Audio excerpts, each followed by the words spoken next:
Alright, we're back for another Dokkan Battle video, and in today's video, I wanted to go over some of the best free-to-play units that you should be grinding up if you don't already have them. Now this video, of course, is for newer players, so if you've been playing for a bit, you probably don't really need some of the units I'm about to talk about, but if you're newer to the game, maybe you started because, anniversary's around the corner, you're trying to get, a solid team set up for yourself, then this video is for you. Going to give you some good options that you can grind up right now. There's a couple types of free-to-play units that I didn't include in this list. Like, technically, some of the World Tournament LRs are free-to-play. You can get some really good free-to-play LRs from Ultimate Clash with the Battlefield memory that you get from that. But that's kind of difficult because then you have to have, like, a really good box for Ultimate Clash, or you have to grind a lot for World Tournament, and technically you can't do that right now. So we won't be talking about those free-to-play units in this video, only talking about free-to-play units that technically you could grind right now. So, anyway, to go ahead and get started, first off, we have the full free-to-play Ginyu Force team. I don't have the full team pulled up. I just have the LR Ginyu Force right here. But basically, you grind up the full team. You rainbow all the units. The AGL Birder, the Int Captain Ginyu, the Tech Guldo, the Physical Raccoon, and then the STR Jace. And then, of course, you get this LR. You use him as the lead. And then you run all of the other free-to-play Ginyu Force members on the team. And then, honestly, it's kind of solid. I'm not going to lie. You Easy A them all, which isn't going to be that difficult because you could literally run the free-to-play Ginyu Force in the Easy A area. So you kind of got that set up for you. And, yeah, LR Ginyu, pretty good. Really good super attack effects. Obviously, 50% to stats is pretty useful. And then 30% to extreme class allies attack is really good as well. He's got some solid stats, and he's a really good support, especially for, Ginyu Force, the team you're running him on. So he's going to be making everyone look a lot better. And then also, you got other units on the Ginyu Force team, like, Jace supporting. So between all that, it does start to get really crazy. I know Jace has a Scouter as well if there's a Ginyu on the rotation. And most of the time, you're probably going to have a Ginyu on the rotation. And then, there's just a lot going on in that team where if you just run them all together as a Ginyu Force team, which is what I'm suggesting, it's actually really good for a free-to-play team. So if you're new to the game, definitely recommend grinding them up. Or, well, I guess you could do both of these if you really got enough time. But instead of grinding up the free-to-play Ginyu Force, you can grind up the free-to-play Team Bardock. So this is a little bit better than Team Ginyu Force, I would say. Like the LR, obviously, is a little bit better. But just the team overall, I think, is a little bit better because the Easy A's are more modern, I guess. Like the Ginyu Force got their Easy A first, and then Team Bardock, the whole squad got their Easy A. So I think Team Bardock is a little bit better, not only as an actual unit compared to the Ginyu Force LR, but then all the free-to-play units are better than the free-to-play Ginyu Force as well. So if you really like the Ginyu Force, maybe grind them up, but if you want what's best for your box, I would say probably go Team Bardock, just because I know the Fasha, obviously, she does dodge, or if you're not aware, she does dodge, so she can be really useful there. Then the Bardock, the STR Bardock, who I guess actually we can pull up really quick, he's really good. Like, really good, even outside Team Bardock. You could probably find a couple uses for him. 30% to stats on Super. He gets 20% to stats per key sphere obtained, 7% crit chance per rainbow key sphere obtained, and then 10% damage reduction up to 50% per Team Bardock category ally on the team. So if you're running him with only Team Bardock members, which most of the time you probably should be doing, this guy's going to have 50% damage reduction, 20% to stats per key sphere obtained, and then also getting stats on Super, and I think... Is it Fasha? Is she a Rainbow Orb Changer? I know one of the Team Bardock members is. Yeah, it is Fasha. Okay, so as long as you really got Fasha on the team, giving the Rainbow Orbs, and then also she's got restrictions to Bardock, you could get some crazy stuff going on. So the Team Bardock squad is definitely someone else I recommend grinding up, just because, like the Ginyu Force, it's a full free team, and they are really useful. But if you want to grind them both up, I recommend that as well, because maybe if there's like a super class mission, you got Team Bardock, an extreme class mission, you got the Ginyu Force. So, if you've got time, I'd say grind them both up, but Team Bardock is definitely a little bit better than the Ginyu Force. And then next up, this isn't as good as a free-to-play team, but it still has its uses, and I still wanted to mention it. We've got the full free-to-play Cooler Squad. So, we got this for Worldwide a couple years back. Okay, so yeah, let's just get this out of the way first thing. Definitely not on the level of, like, Team Bardock.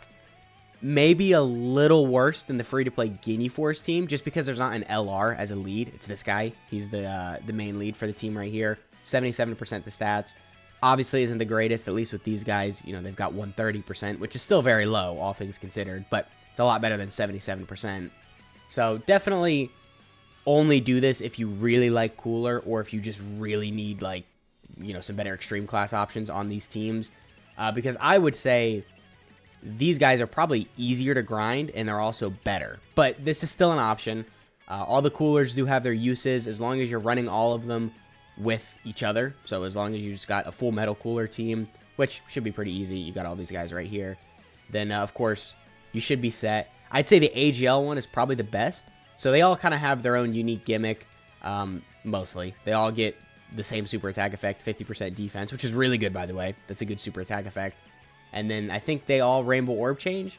And if you get 3 Rainbow Key Spheres with them, and then also you've got an ally whose name includes Metal Cooler, which if you're running a full Metal Cooler team, you'll have that, then you get like a certain unique ability with each of them. So for example, this guy gets a high chance to dodge. That's why he's the best one, because obviously high chance to dodge is pretty good. And then also he's got this support right here. So, you know, he's got his uses, especially because they're all linking well together. So of course they're going to be very synchronized, and they're just going to be a good team overall. But like I said, you know, these guys are a little bit better and probably easier to grind. So I would only do this, again, if you really like Cooler, or if for some reason you just need better options for these categories. And then now moving on to individual units. So we're not talking about like teams anymore, like these 3 where you have to grind the full team for them. We're just talking about individual free-to-play units that you can grind up. We got LR Master Roshi. So this guy is a little old. He is a 2021 unit, so he's about 3 years old at this point. He definitely has aged. The current era of Dokkan is definitely far past this guy, but let me say this. He still has his uses, man. He can still be very good. You can see a couple things in his kit make him age very well. First off, his lead, or his leader skill. So if for some reason you don't have a better Turtle School lead and you want to run like a full Goku team, which if you're new to the game, that's definitely possible, because you're probably going to have a lot of Gokus, obviously. Those are the main units you're summoning for, because they tend to be a little bit better. This guy is a lead for that category, so, you know, you can slap him as the lead, and he can get a pretty good stat buff to the team. 120% is low, but it's better than, you know, 77% or something like that. 100% attack on his 12 key, a great chance to stun. That's really good for Super Battle Road. 628% to attack on his 18 key. That's just good, just in general, outright. He's going to be doing some pretty solid damage with that, just as long as you get his 18 key. And then he gets a guaranteed seal. Again, good for Super Battle Road. He gets a medium chance of dodging. Not the craziest, but because you'll see this every now and then, it'll be kind of useful if you want to go a full dodge build with Roshi. I think that definitely will be pretty good, especially because he's free to play, so you can get him rainbowed right off the bat. And if you do give him full dodge, you should be seeing him dodge most of the time. I would say dodge and maybe a little bit of crits. That's probably the best way to go with him, because he doesn't get defense on super, so I wouldn't really say additionals is like priority, but I mean, maybe give him a little, although he's got the base 5 additional because he's physical. So yeah, I'd say crits and dodge is probably the best way to build this guy.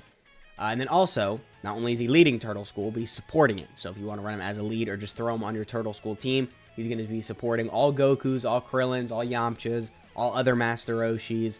So just overall, really good unit for that. He also has the revive, so if you end up dying, because defensively, look, I'm not going to sit here and lie. He's not amazing. He's only around like 100, 150k defense, but with the medium chance to dodge, with the revive, with a good active skill, you got some stuff going on for you. So Roshi, definitely very good. As long as you're not taking him in crazy difficult content, he's going to be useful for your box and your team. And then next up, we got the LR Babidi. So, okay, he's good. Very disappointing, I'll say that, for what he could have been, because he's got a standby into Majin Vegeta. And, I mean, yeah, I'll just tell you how it is. I'll just tell you how it is. He is not as good as he could have been, man. Like, defensively, he's not really that great, considering he can't attack.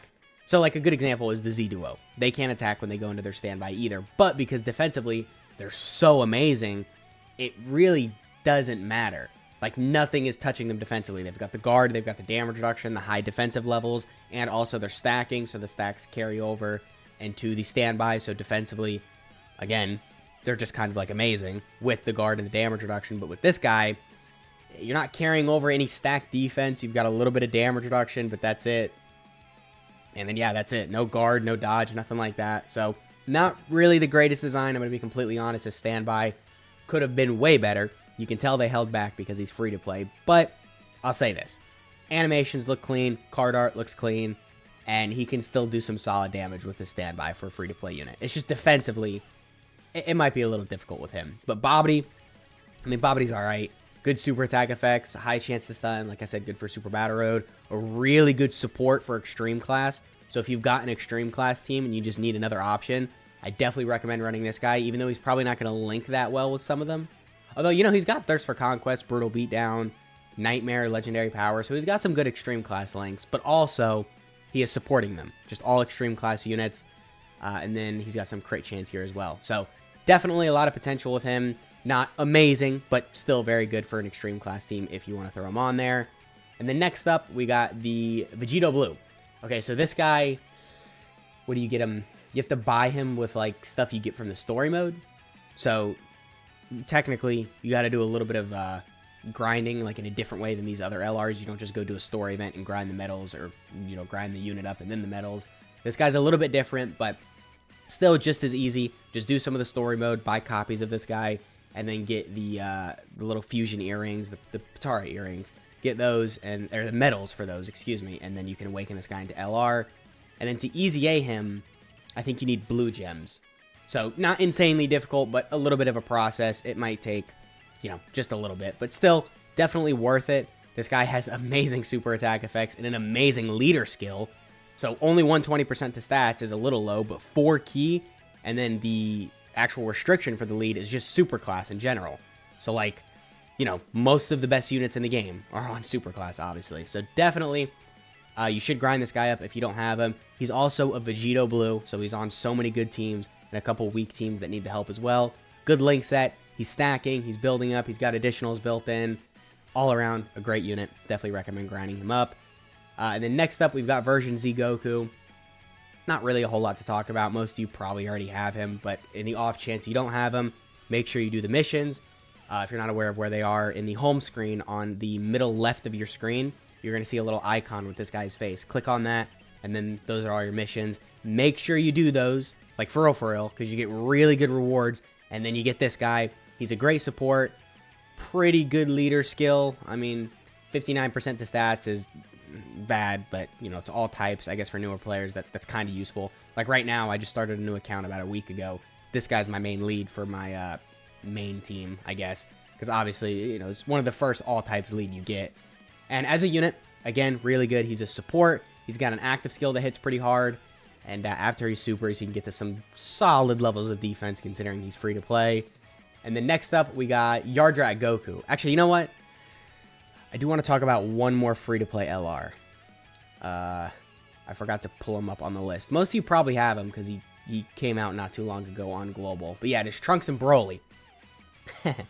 Trunks and Broly are really good, man. Just like Vegito Blue, they're a bit of a process. You got to grind a little bit of story mode, get some green gems, and then, you know, just rainbow the Trunks as well. So it can take a minute, but again, worth it, man. Definitely worth it. He's a rainbow orb changer. He gets stats on super. He gets more stats on super down here and damage reduction.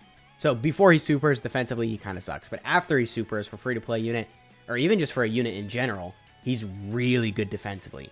And also, it's a goddamn Trunks and Broly. Dude, tell me you don't want that. Like, that's just cool. You know, you got Nappa, Raditz, Yamcha, Tien, Piccolo in the background. Like, they just... Yeah, you want it. All right, you got to grind this guy up. He's just too cool not to have. He's also got an active skill. He's on some weak teams, you know, blah, blah, blah, all the other stuff. So, make sure you grind him. And then the final couple units we have here are just TURs. They're not LRs, but I still recommend grinding them. Yardrat Goku, he gets damage reduction with normal attacks. He has counters. He's got a medium chance to stun. Stats on super. He builds up every turn. Gets crit chance. So between the crit chance and the counters, he can be doing a lot of damage. And like I said, normals aren't really going to do much to this guy just because he's got the 59% damage reduction. Now supers, yeah, all right.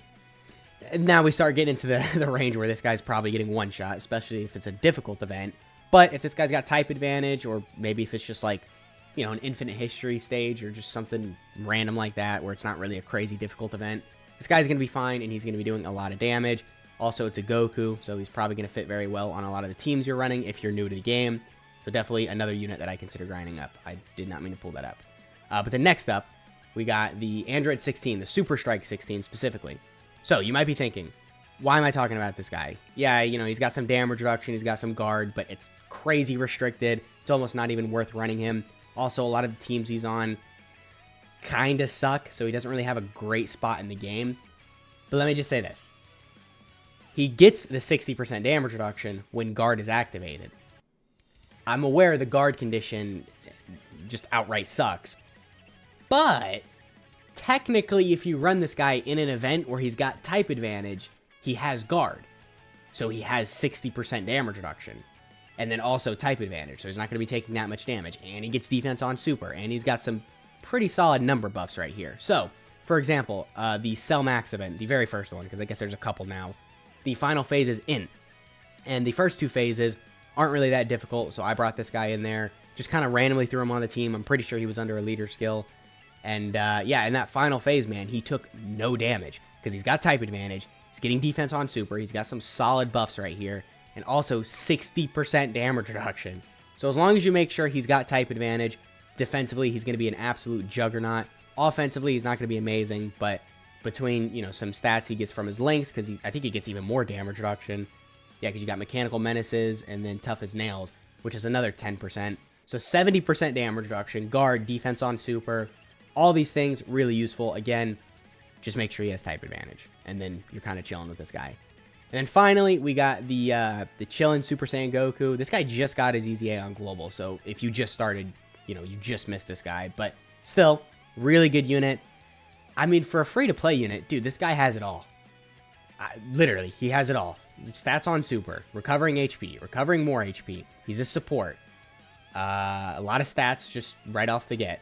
100% the stats on super. He's also recovering even more HP right here. He gets guard if HP is 60% or less. He recovers more HP because, you know, you got to have even more going on there. He's also support for bonded parent and child, which actually is a really good category. So just that alone, yeah, grind him up. And then, yeah, 30% damage reduction when guard is activated. So with the guard, not only does this guy have reasonably good stats, just start of turn, he gets 100% the stats on super and 50% the stats right here. And then that's not including potential additionals you get with this guy, which is another 50% the stats. And then guard, and then support, and then 30% damage reduction, and then healing right here, and then also healing right here. And then, where is it? Yeah, and then also healing right here. So, a lot. Like I said, this guy basically has it all built in, and similar to the Yardrat Goku, well, the exact same case as the Yardrat Goku, they literally have the same name. He's on a lot of really good teams, a lot of free-to-play teams that you're probably running right now, or just a lot of teams that you are probably running right now if you are free-to-play or if you are new to the game. So overall, a great unit that you definitely should consider grinding. But yeah, I guess that pretty much has been the video. There's probably another unit or two, or a couple units that I'm not thinking of, but I'd say these are the main heavy hitters of free-to-play units that you can grind right now that you really should, just because they do have a lot of value, whether it be defensively, or whether they're being supports, or whether they're full free-to-play team being good. For whatever reason, I think you definitely should grind up at least some of the units that I mentioned. If not, you already have them grinded up. So that has been the video. I hope you guys enjoyed. Let me know what your favorite free-to-play unit is down in the comments, and I'll catch y'all in the next one.